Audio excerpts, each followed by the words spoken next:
বিসমিল্লাহির রহমানির রহিম। আসসালামু আলাইকুম গাইস।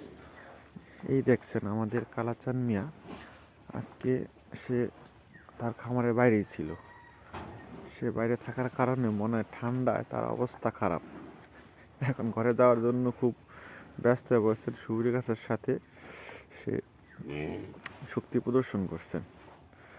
তো সকালবেলা এসে দেখে সে বাইরে হাঁটাহাঁটি করছে। তো বাইরে যাওয়ার মতো কোনো স্কোপ নাই। হ্যাঁ, খামারের বাইরে হাঁটাহাঁটি করছিল। তারপর ছোটো ভাই এসে তাকে বেঁধে রেখে এখন খামার অন্যান্য কাজ করছে এবং সে মাঝে মাঝে খাচ্ছে আর গাছের সাথে শক্তি প্রদর্শন করছেন। তো আমার কালাচান মিয়া আমাদের টার্গেট, তাকে কুরবানি দিয়ে বিক্রি করে দেওয়া হবে। এই যে তার এখন বয়স হয়েছে 14 মাস বয়স। 14 মাস বয়সে আলহামদুলিল্লাহ তার গ্রোথটা ভালো আসছে। ওকে, আসসালামু আলাইকুম, সকলকে ধন্যবাদ। আর ভিডিওটি দেখবেন, শেয়ার করবেন, সাবস্ক্রাইব করবেন।